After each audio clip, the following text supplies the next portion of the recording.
জন্মগ্রহণ করলে মৃত্যুবরণ করতে হয়। চন্দকের এই কথা দ্বারা কি প্রমাণিত হয়? গৌতম বুদ্ধের জীবন ও শিক্ষা। গৌতম বুদ্ধ বৌদ্ধ ধর্মের প্রবর্তক। তার জীবন দর্শনই বৌদ্ধ ধর্মের মূল ভিত্তি।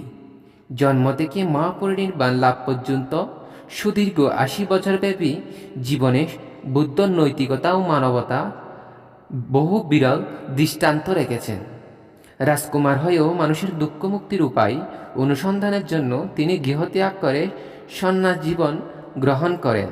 তারপর ৬ বছর কঠোর সাধনায় লাভ করেন বুদ্ধত্ব, আবিষ্কার করেন দুঃখ মুক্তির পথ। সর্বজীবের কল্যাণের জন্য তিনি প্রচার করেন তার নবলব্ধ ধর্ম এবং প্রদর্শন করেন দুঃখ মুক্তির সেই পথ।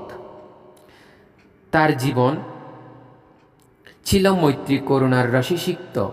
জীবপ্রেম, অহিংসা, সাম্য, মৈত্রী ও করুণার বাণী প্রচার করে তিনি মহাকারণিক বুদ্ধ নামে খ্যাত হন। তার মহাকরুণার বাণী পৃথিবীর বৃহত্তর থেকে অতি ক্ষুদ্র প্রাণীকেও রক্ষার প্রেরণা যোগায়। সমাজে যারা অস্পৃশ্য বলে উপেক্ষিত হয়েছেন, তিনি তাদের উপেক্ষা করেননি। তিনি তাদের মানুষের মর্যাদায় প্রতিষ্ঠিত করেছেন। পথভ্রান্তকে পথ প্রদর্শন করে সৎপথে পরিচালিত করেছেন। পঙ্কিল জীবনযাপনকারীকে পঙ্কিলতা মুক্ত করেছেন। সুখ দুঃখে জর্জরিত মানুষকে নির্বাণের পথে পরিচালিত করে সুখ দুঃখহীন করেছেন। মানুষকে নৈতিক ও মানবিক জীবনযাপনে উদ্বুদ্ধ করে শান্তিময় সমাজ প্রতিষ্ঠার চেষ্টা করেছেন। তাই সভ্যতার ইতিহাসে গৌতম বুদ্ধ অনন্য স্থান দখল করে আছেন। সিদ্ধার্থের জন্ম। হিমালয়ের পাদদেশে কপিলাবস্তু নামে একটি সুন্দর শান্তিপূর্ণ রাজ্য ছিল। শাক্যরা সেখানে বাস করতেন। এই রাজ্যের রাজার নাম শুদ্ধোধন, রানী মহামায়া দেবী। রাজ্যে সুখ শান্তির অভাব ছিল না, কিন্তু রাজা ও রানীর মনে শান্তি নেই, কারণ তাদের কোনো সন্তান নেই। একটি সন্তানের আশায় রাজা রানী অধীর আগ্রহে অপেক্ষায় ছিলেন। আষাঢ়ী পূর্ণিমার উৎসব শেষ করে রানী মায়াদেবী ঘুমিয়ে পড়লেন। আকাশে পূর্ণিমার চাঁদ ছিল। চাঁদের আলোয় চারিদিক উদ্ভাসিত। রানী এক অপূর্ব সুন্দর স্বপ্ন দেখলেন। চারদিক থেকে চারদিকপাল দেবতা এসে রানীকে সোনার পালঙ্কে তুলে নিলেন। তারপর তাকে নিয়ে গেলেন হিমালয় পর্বতের মানস সরোবরে। ওখানে দেবতাদের মনীষীরা মায়াদেবীকে স্নান করিয়ে সুবাসিত দিব্য বস্ত্রে ভূষিত করলেন। রানী আরও দেখলেন তিনি সোনার পালঙ্কে শুয়ে আছেন। পাশের স্বর্ণ পর্বত থেকে এক শ্বেতহস্তি নেমে এলো, সুরে নিল এক পত্র। শ্বেতহস্তিটি রানীর পালঙ্কের চারপাশে ৩ বার প্রদক্ষিণ করল। এরপর রানীর জঠরের দক্ষিণ দিকে পদ্রটি প্রবেশ করিয়ে দিলেন। রানী অলৌকিক আনন্দে শিহরিত হলেন। আকাশে ছিল আষাঢ়ী পূর্ণিমার উজ্জ্বল চাঁদ। পরদিন ঘুম থেকে জেগে রানী তার স্বপ্নের কথা রাজা শুদ্ধোধনকে বললেন। রাজা সকল রাজজ্যোতিষীকে থেকে স্বপ্নের ব্যাখ্যা জানতে চাইলেন। তারা বললেন, মহারাজ, সুসংবাদ, আনন্দ করুন, রানী মায়াদেবীর পুত্র সন্তান হবে। শাক্য বংশে এক মহাপুরুষের আবির্ভাব হবে। কাঁধে তিনি সর্বজীবের দুঃখহরণকারী মহাজ্ঞানী হবেন। আনন্দ করুন মহারাজ। এভাবে দিন চলে যায়। এলো সেই শুভ বৈশাখী পূর্ণিমা তিথি। এই সময় রানীর পিতৃগৃহে যাওয়ার ইচ্ছা হলো। রাজা সম্মতি দিলেন এবং পিতৃগৃহে যাওয়ার ব্যবস্থা করলেন। রানীর যাত্রাপথ কপিলাবস্তু থেকে দেবদহ পর্যন্ত সজ্জিত ও সমতল করা হলো। সখীদের সঙ্গে নিয়ে রানীর সোনার পালকিতে চড়ে পিত্রালয়ে চললেন। পথে 2 নগরের মাঝে লুম্বিনী কানন, শালবীতিকায় ঘেরা, চারিদিকে ফুল পাতার সমারোহ, পাখির কলকাকলিতে মুখর এই ছায়া শীতল কাননে রানীর বিশ্রামের ইচ্ছা হলো। তার নির্দেশে পালকি থামানো হলো। রানী কিছু দূর হেঁটে এক শাল তরুর নিচে দাঁড়িয়ে হাত দিয়ে একটি শাখা ধরলেন। তখনই তার প্রসব বেদনা শুরু হলো। সহচরীরা জায়গাটির চারিদিকে কাপড় দিয়ে ঘিরে দিলেন। লুম্বিনী কাননের শালবৃক্ষের নিচে বৈশাখী পূর্ণিমার শুভক্ষণে জগতের আলোভাবী বুদ্ধ সিদ্ধার্থ গৌতম ভূমিষ্ঠ হলেন। অনেক সাধনার পর সিদ্ধ হল রাজা রানীর মনোবাসনা। তাই পুত্রের নাম রাখলেন সিদ্ধার্থ। কথিত আছে পুত্রের নাম রাখা হলো কথিত আছে সিদ্ধার্থর জন্মের 7টি পদক্ষেপে অগ্রসর হয়েছিলেন। প্রতি পদক্ষেপে একটি করে পদ্মফুল ফুটেছিল। এই সময় চারিদিকে দেবতারা আনন্দধ্বনি উচ্চারণ করেছিলেন। জগতে সিদ্ধার্থ জন্মগ্রহণ করলেন।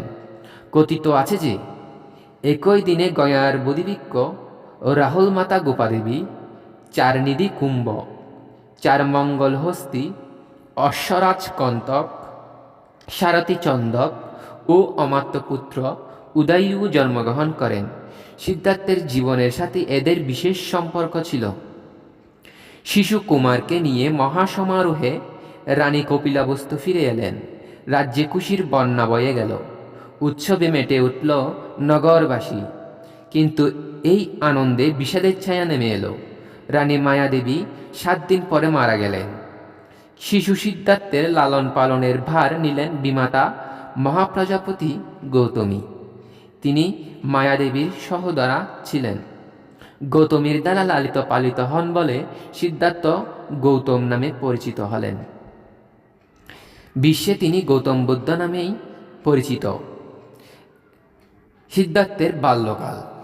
রাজকুমার সিদ্ধার্থের জন্মের পরে তাকে দেখতে এলেন ঋষি অসিত। তিনি মহর্ষি কালদেবল নামেও পরিচিত ছিলেন।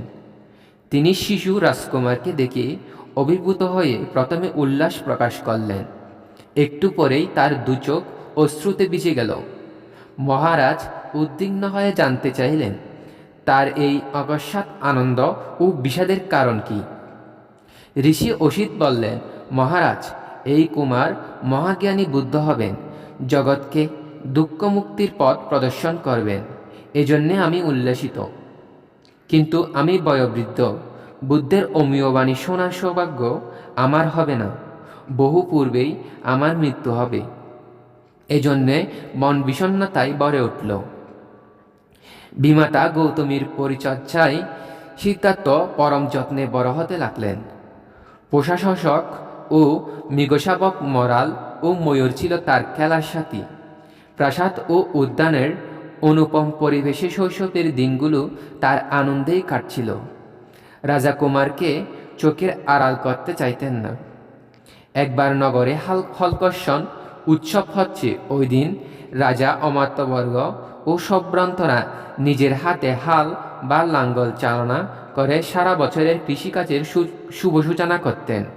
রাজা কুমারকে নিয়ে উৎসবে যোগ দিলেন। এখানেই কুমার প্রত্যক্ষ করলেন হলকর্ষণে ভেজা মাটি থেকে বেরিয়ে পড়া পোকামাকড়গুলোকে পাখিরা খেয়ে যাচ্ছে। ব্যাঙ এসে কাচ্ছে। একটা সাপ এসে ব্যাঙটিকে গিলে ফেলল। আবার কোথা থেকে একটা চিল উড়ে এসে সাপটিকে ছোঁ করে মেরে নিয়ে গেল। চোখের সামনে ঘটে যাওয়া ঘটনাগুলো সিদ্ধার্থকে উদ্বিগ্ন করে তুলল। বেঁচে থাকার জন্য মানুষ ও প্রাণীকুলের এই নিষ্ঠুরতার কথা ভাবতে ভাবতে তিনি কোলাহল থেকে নির্জনে চলে গেলেন।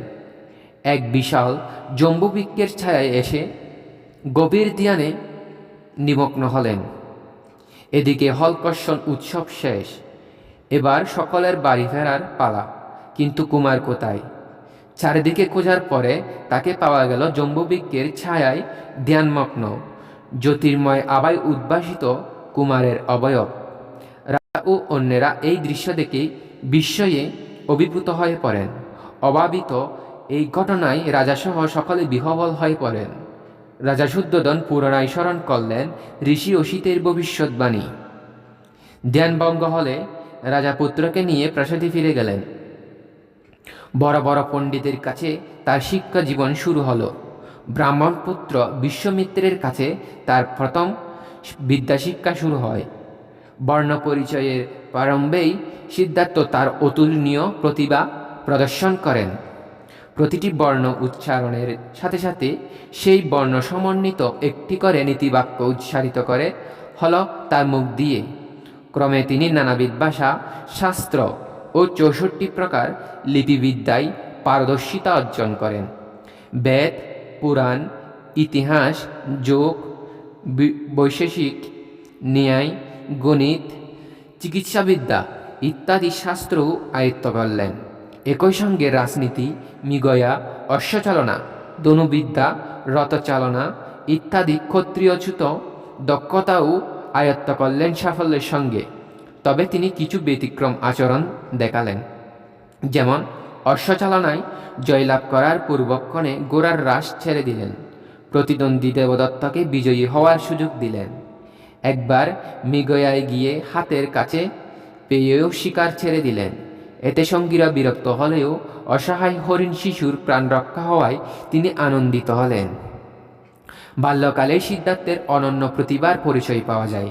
সিদ্ধার্থ তার মেধা দিয়ে কপিলাবস্তু ও দেবদহ রাজ্যের মধ্যে প্রবাহিত রোহিণী নদীর পানি নিয়ে সৃষ্ট সংকটের সমাধান করেন। রোহিণী নদীতে এক প্রকাণ্ড বৃক্ষ পরে বাঁধের সৃষ্টি হয়েছিল, ফলে সকল পানি কপিলাবস্তুর দিকে প্রবাহিত হতে থাকে এবং দেবদহ নদীর পানি থেকে বঞ্চিত হয়। উভয় নগরের অধিবাসীরা অনেক চেষ্টা করেও বৃক্ষটি স্থানচ্যুত করতে পারছিলেন না। অনেক মানুষের কোলাহল শুনে নিকটেই ক্রিয়ারত সিদ্ধার্থ দলবলসহ ওই স্থানে উপস্থিত হলেন। সাক্ষ্য যুবকেরা অনেক চেষ্টা করেও বৃক্ষটি নাড়াতে সমর্থ হল না। তখন সিদ্ধার্থ গাছটির অগ্রভাগ ধরে স্রোতের অনুকূলে জোরে টান দিলেন। এতে গাছটির যেই অংশ মাটিতে দেবে গিয়েছিল সেই অংশ মাটিসহ আড়াআড়ি অবস্থান করে লম্বালম্বি অবস্থানে সরে গিয়ে জলের প্রবাহ উন্মুক্ত হয়। কুমার ক্রমে কৌশল ও যৌবনের সন্ধিক্ষণে উপনীত হন। চপলতা ও উদ্যমতা এই বয়সের বৈশিষ্ট্য, কিন্তু সিদ্ধার্থের আচরণে ভিন্নতা দেখা গেল। প্রশান্ত চিত্তে তিনি প্রায়ই প্রকৃতির সান্নিধ্যে সময় কাটাতেন। কখনো কখনো সাথীদের ছেড়ে দূরে একান্তে বসে গভীর চিন্তায় মগ্ন থাকতেন। একদিন এভাবেই উদ্যানে বসে কুমার প্রকৃতির সৌন্দর্য উপভোগ করছিলেন। নীল আকাশে একদল সাদা হাঁস উড়ে যাচ্ছিল। সিদ্ধার্থ মুগ্ধ হয়ে ওই সুন্দর দৃশ্য দেখেছিলেন। হঠাৎ চিরবিদ্ধ হয়ে একটি সাদা হাঁস তার কোলে এসে পড়ল। রক্তাক্ত হাঁসটি যন্ত্রণায় কাতরাচ্ছে। তীরবিদ্ধ হাঁসের কষ্ট দেখে সিদ্ধার্থের অন্তর করুণায় প্লাবিত হল। তিনি সযত্নে তীরটি ছাড়িয়ে দিলেন। সেবা শুশ্রূষা করে হাঁসটিকে বাঁচিয়ে তুললেন। এমন সময় আরেক রাজকুমার দেবদত্ত এসে হাঁসটি দাবি করল, বলল, কুমার, হাঁসটি আমার। আমি তীরবিদ্ধ হাঁসটিকে হত্যা করেছি। হাঁসটি আমাকে ফিরিয়ে দাও। আমি ওর জীবন বাঁচিয়েছি। কার অধিকার বেশি? যে জীবন হরণ করতে চায় তার নাকি জীবন যে দান করেছে তার? দেবদত্ত কুমারের যুক্তি মানলেন না। এই বিবাদ বিচারের জন্য প্রবীণদের কাছে উত্থাপন করা হলো। প্রবীণরা সিদ্ধার্থ গৌতমের যুক্তিকে সমর্থন করলেন। বললেন, কুমার যথার্থই বলেছে। যে জীবন দান করেছে হাঁসের উপর তার অধিকারই বেশি। সিদ্ধার্থ হাঁসটি সুস্থ করে তুলে উন্মুক্ত আকাশে উড়িয়ে দিলেন। সিদ্ধার্থ গৌতমের মধুর ব্যবহার, উদারতা, মৈত্রীপূর্ণ আচরণ, প্রজ্ঞাময় দূরদৃষ্টি রাজ অন্তঃপুরবাসী ও প্রজা সাধারণের অন্তর জয় করেছিল। তিনি হয়ে উঠলেন সকলের প্রিয়। সিদ্ধার্থ গৌতম ও মায়াদেবী। সিদ্ধার্থ গৌতম ও গোপাদেবী। সিদ্ধার্থ গৌতম ক্রমে 16 বছর বয়সে পদার্পণ করলেন। মহারাজ শুদ্ধোধন পুত্রের উদাসীনতা ও বৈরাগ্যভাব অনুধাবন করে পুত্রকে সংসারী করার তাগিদ অনুভব করলেন। তিনি এক স্বয়ংবর সভার আয়োজন করলেন। কুমার সিদ্ধার্থ গৌতম রাজসভায় অশোকপাণ্ড পাশে নিয়ে বসলেন। বিভিন্ন রাজ্য থেকে সুন্দরী রাজকন্যা ও শ্রেষ্ঠী কন্যারা একের পর এক আসলেন। কুমার অশোকপাণ্ড হতে উপহার সামগ্রী তাদের হাতে তুলে দিলেন। এভাবে সারাদিন কেটে গেল। অশোকপাণ্ড নিঃশেষ। কুমার কোনো রাজকন্যাকেই পছন্দ করতে পারলেন না।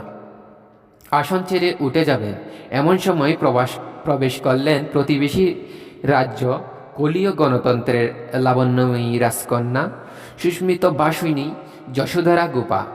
অশোকপাণ্ড শেষ। কুমার ইতস্তত বোধ করলেন। তখন দণ্ডবাণী কন্যা যশোধরা মৃদু হেসে জিজ্ঞাসা করলেন, আমার জন্য কি কোনো উপহার নেই? রাজপুত্র সিদ্ধার্থ মুহূর্তে নিজ অঙ্গুরীটি গোপাদেবীকে পরিয়ে দিলেন। এই দৃশ্য সবাই উপস্থিত সকলে আনন্দে মেতে উঠলেন। রাজা শুদ্ধোদন গোপার পিতা দণ্ডপাণির নিকট পুত্রের বিবাহের আনুষ্ঠানিক প্রস্তাব পাঠান। প্রস্তাব পেয়ে দণ্ডপাণি আনন্দিত হলেন, কিন্তু তিনি জানলেন যে কুলপ্রথা অনুযায়ী তাদের কন্যার প্রার্থীকে অশ্বচালনা, ধনুর্বাদ, অশিচালনা প্রভৃতিতে শ্রেষ্ঠত্ব প্রমাণ করতে হবে। অতএব নির্ধারিত দিনে দেশ বিদেশের ক্ষত্রিয় কুমারদের সঙ্গে প্রতিযোগিতায় অবতীর্ণ হলেন রাজকুমার সিদ্ধার্থ। অশ্বচালনা, ধনুর্বিদ্যা, অশিচালনা একে একে সবকটিতেই জয়লাভ করলেন এবং শ্রেষ্ঠত্ব প্রমাণ করলেন। সভামঞ্চে গোপা সিদ্ধার্থের গলায় বড়মাল্য পরিয়ে দিলেন। বোধিসত্ত্বের জন্ম জন্মান্তরের সাথী যশোধরা গোপার সঙ্গেই সিদ্ধার্থ গৌতমের পরিণয় হয়ে গেল। মহা ধুমধামের সাথে মহারাজ শুদ্ধোদন পুত্রের বিবাহ উৎসব করলেন। গৌতম সংসারী হলেন, রাজাও চিন্তামুক্ত হলেন। পাখির কলকাকলিতে মুখর পুষ্পশোভিত উদ্যানে নির্মিত ভিন্ন ভিন্ন ঋতু উপযোগী সুরম্য প্রাসাদে আনন্দে কাটতে লাগল কুমার সিদ্ধার্থ ও রাজবধূ গোপাদেবীর দিনগুলি। কোথাও কোনো কষ্ট নেই, দুঃখ নেই, জগৎ যেন আনন্দময়। চারিণীর মৃত্যু দর্শন। সিদ্ধার্থ একদিন ভ্রমণে যাওয়ার ইচ্ছা প্রকাশ করলেন। মহারাজ শুদ্ধোদন পুত্রের ভ্রমণ যেন আনন্দময় হয় সেই ব্যবস্থা গ্রহণ করলেন। সারথী চন্দককে তিনি রাজকুমার নগর ভ্রমণে বের হলেন। সঙ্গে প্রিয় অশ্বকন্তক। অনেক দূর তারা ভ্রমণ করলেন। নগরী সুসজ্জিত, নগরবাসী সুসজ্জিত ও সুখী। সকলে কুমারকে আনন্দের সাথে অভ্যর্থনা জানাল। আরও কিছু দূর অগ্রসর হলেন। হঠাৎ দেখতে পেলেন একজন বৃদ্ধ দুর্বল ও পক্ককাশ লাঠি হাতে শীর্ণ শরীরে বহু কষ্টে হেঁটে চলেছেন। সিদ্ধার্থ চন্দককে জিজ্ঞাসা করলেন, ইনি কে চন্দক? সাদা চুল, স্থূল চর্ম, দুর্বল শরীর। চন্দক জানালেন, ইনি বয়সের কারণে বৃদ্ধ হয়েছেন। বয়স বাড়লে সবাই একদিন এমন বৃদ্ধ ও দুর্বল হয়ে যায়। সিদ্ধার্থ ভাবলেন, আমিও একদিন এমন বৃদ্ধ হব। প্রিয়তমা গোপাদেবীও বৃদ্ধ হবে। তিনি চন্দককে বললেন, রথ ফিরাও, আজ আর ভ্রমণ করব না। পরদিন আবার নগর ভ্রমণে বের হলেন। নগরের বাইরে এসে দেখতে পেলেন এক ব্যক্তি গাছের তলায় হাহাকার করছে। বেদনায় তার মুখ চোখ কুঁকড়ে গেছে। সিদ্ধার্থ আবার চন্দককে জিজ্ঞাসা করলেন, এর কি হয়েছে? চন্দক জানালেন, ও ব্যাধিগ্রস্ত। মানুষ মাত্রই কোনো না কোনো সময় রোগ ব্যাধি ভোগ করে থাকে। কুমার আবারও বিষণ্ণ হলেন, গভীর চিন্তায় নিমগ্ন হলেন। সেদিনও প্রাসাদে ফিরে গেলেন। প্রাসাদে ফিরে কুমার ভাবতে লাগলেন, ওই বৃদ্ধ আর ব্যাধিগ্রস্ত লোকদের কথা। সবাই কি এমন বৃদ্ধ হবে? ব্যাধিতে আক্রান্ত হয়ে সকল মানুষকে কি এরূপ কষ্ট পেতে হবে? এভাবে তৃতীয় দিন চিন্তামগ্ন সিদ্ধার্থ পুনরায় সারথী চন্দককে নিয়ে অশ্বকন্তকের পিঠে চড়ে নগর ভ্রমণে বের হলেন। নগরের বাইরে কিছু দূর এসে তিনি দেখতে পেলেন কিছু লোক একটি শবদেহ কাঁধে নিয়ে বিলাপ করতে করতে যাচ্ছে। শোকাচ্ছন্ন এই দলটিকে দেখে সিদ্ধার্থ চন্দকের কাছে জানতে চাইলেন, ওদের কি হয়েছে? ওরা কাঁদছে কেন? চন্দক বিমর্ষ চিত্তে জানালেন, ওরা একটি মৃতদেহ বহন করে নিয়ে যাচ্ছে। মৃত ব্যক্তি ওদের নিকট আত্মীয়। আপনজনের মৃত্যুতে তারা শোকে বিলাপ করছে। সিদ্ধার্থ পুনরায় জিজ্ঞাসা করলেন, বিলাপ করলে কি মৃত ব্যক্তি জীবিত হবে? চন্দক বললেন, না কুমার, মৃত ব্যক্তিরা জীবিত হয় না। তিনি আবারও জিজ্ঞাসা করলেন, সবাই কি এরূপ মৃত্যুবরণ করতে হবে? চন্দক উত্তর দিলেন, হ্যাঁ কুমার, জীবিত সবাইকেই একদিন মারা যেতে হয়। জীবনের এই পরিণতি দেখে সিদ্ধার্থ অত্যন্ত কাতর হলেন। বিষণ্ণ মনে ফিরে এলেন প্রাসাদে। চতুর্থ দিনে নগর ভ্রমণে বেরিয়ে তিনি নগরের বাইরে বেশ কিছু দূরে নির্জন জায়গায় এক বড় গাছের তলায় একজন সন্ন্যাসীকে ধ্যানমগ্ন অবস্থায় দেখতে পেলেন। স্থির সৌম্য ধ্যানমগ্ন সন্ন্যাসীকে দেখে সিদ্ধার্থ আকৃষ্ট হলেন। চন্দককে প্রশ্ন করলেন, ইনি কে? ইনি কি করছেন? চন্দক উত্তর দিলেন, ইনি সর্বত্যাগী সন্ন্যাসী। সংসারের মায়া ত্যাগ করে তিনি সত্য জানার জন্য সাধনা করছেন। মুহূর্তে সিদ্ধার্থ গৌতমের সন্ন্যাস চেতনা জাগ্রত হল। সন্ন্যাসীর মধ্যে নিজেকে দেখতে পেলেন তিনি। জগতের দুঃখ জরা ব্যাধি থেকে মুক্তির পথ অনুসন্ধান করতে তিনি প্রতিজ্ঞাবদ্ধ হলেন। চন্দককে রথ ফেরানোর আদেশ দিলেন। নগর ভ্রমণে বেরিয়ে সিদ্ধার্থ জরা ব্যাধি মৃত্যু ও সন্ন্যাসী দেখে মানব জীবনের পরিণতি সম্যকভাবে উপলব্ধি করেছিলেন। একেই সিদ্ধার্থের চারিনির্মিত দর্শন বলা হয়ে থাকে। সিদ্ধার্থের গৃহত্যাগ। চারিনির্মিত দর্শনের পরে সিদ্ধার্থ গৌতমের মনে শান্তি নেই। সবসময় তিনি গভীর চিন্তায় মগ্ন থাকতেন। ওই তরুণ সন্ন্যাসীর গভীর ধ্যানমগ্ন দৃশ্যটি গৌতমের মনে দাগ কেটেছে। তিনিও দুঃখমুক্তির সন্ধানে গৃহত্যাগ করবেন সিদ্ধার্থ নিলেন। গৃহত্যাগের আগে তিনি পিতার অনুমতি নেওয়ার কথা ভাবলেন। পিতার নিকট গিয়ে তিনি তার সংকল্পের কথা জানালেন। পুত্রের কথা শুনে রাজা যেন ব্যগ্রহত হলেন। অনেক কষ্টে নিজেকে সংযত করে প্রাণাধিক পুত্রকে জিজ্ঞাসা করলেন, তুমি শাক্য রাজ্যের রাজপুত্র, সিংহাসনের উত্তরাধিকারী, তোমার কিসের অভাব যার জন্য তুমি ভূমি সংসার ত্যাগ করতে চাও? সিদ্ধার্থ উত্তরে বললেন, চারটি বিষয়ে নিশ্চয়তা দিতে পারলে আমি সংসার ত্যাগ করব না। আমি কোনোদিন জরাগ্রস্ত হব না, চিরজৈবন প্রাপ্ত হব। দ্বিতীয়ত, আমি কোনোদিন ব্যাধিতে আক্রান্ত হব না। তৃতীয়ত, মৃত্যু কোনোদিন আমার জীবন কেড়ে নেবে না। চতুর্থ, অক্ষয় সম্পদ যেন আমি লাভ করি। পুত্রের সত্য শুনে রাজা অবাক হয়ে বললেন, এই অসম্ভব। জরা ব্যাধি মৃত্যুকে রোধ করা কারো পক্ষে সম্ভব নয়। এই সত্য প্রত্যাহার করো পুত্র। তখন সিদ্ধার্থ বললেন, মৃত্যু যে কোনো সময় আমাদের মধ্যে বিচ্ছেদ ঘটাতে পারে। আমি গৃহত্যাগ করার সংকল্প করেছি। রাজা বুঝতে পারলেন মহৎ কর্তব্য সাধনে পুত্র সংকল্পবদ্ধ, তাকে আর বেঁধে রাখা যাবে না। তিনি সিক্ত কণ্ঠে বললেন, পুত্র, তোমার মনস্কামনা পূর্ণ হোক। পিতাকে প্রণাম করে অশ্রুসজল নয়নে সিদ্ধার্থ পিতৃকক্ষ ত্যাগ করলেন। এর মধ্যে গোপাদেবীর কোল আলো করে একটি পুত্র সন্তান জন্ম নিল। পুত্রের জন্মের খবর পেয়ে গৌতম নিজের অজান্তে বলে উঠলেন, রাহু জন্মেছে, বন্ধন উৎপন্ন হয়েছে।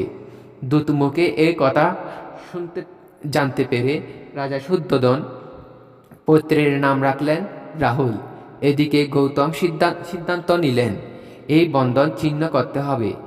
ওদিকে রাজা গৌতমকে আনন্দে রাখার জন্য নৃত্যগীতের আয়োজন করলেন, কিন্তু সিদ্ধার্থ আমোদ প্রমোদে মনোসংযোগ করতে পারলেন না, ঘুমিয়ে পড়লেন। নর্তকীরাও কুমারকে নিদ্রিত দেখে ইতস্ততভাবে যেখানে সেখানে ঘুমিয়ে পড়লেন। গৌতম জেগে উঠে ওদের এলোমেলোভাবে ঘুমন্ত দেখে আরও বিরক্ত হলেন। তিনি সিদ্ধান্ত নিলেন আজই গৃহত্যাগ করতে হবে। আষাঢ়ী পূর্ণিমার রাত, জ্যোৎস্নায় আলোকিত নগরী।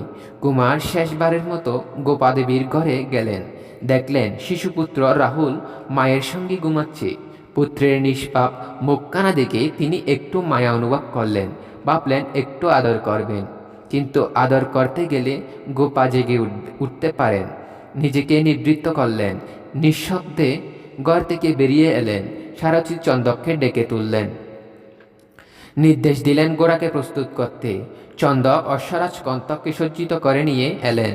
সিদ্ধার্থ গৌতম কন্তকের পিঠে চড়ে নগর থেকে বেরিয়ে ছুটে চললেন। তারপর তিনি অনুমা নদীর তীরে পৌঁছালেন। এবার বিদায়ের পালা। ঘোড়ার পিঠ থেকে নেমে গৌতম তরবারি নিয়ে নিজের দীর্ঘ কেশকর্তন করলেন। রাজপোশাক ও অলঙ্কারগুলো খুলে ফেললেন। মুকুটটি চন্দকের হাতে গিয়ে বললেন, পিতাকে দিও। রাজপোশাক ও অলঙ্কার মায়ের হাতে দিতে বললেন। গোপাদেবীকে তার পাদুকাদয় আর পুত্র রাহুলকে সোনার তরবারি দিতে বললেন। আদেশ দিলেন, চন্দক, তুমি এবার ফিরে যাও। গৌতমের বিয়োগ ব্যথা সইতে না পেরে কন্তক তখনই প্রাণত্যাগ করল। শোকাচ্ছন্ন চন্দক ফিরে গেলেন কপিলাবস্তুতে। রাজপুত্র রাজসুখ ত্যাগ করে হলেন গৃহত্যাগী সন্ন্যাসী। গৌতম একা একে হেঁটে চললেন অনুমা নদীর তীর ধরে গভীর বনের দিকে। আষাঢ়ী পূর্ণিমা তিথিতে 29 বছর বয়স সিদ্ধার্থের এই গৃহত্যাগ বৌদ্ধ সাহিত্যে মহাবিনিষ্ক্রমণ নামে পরিচিত।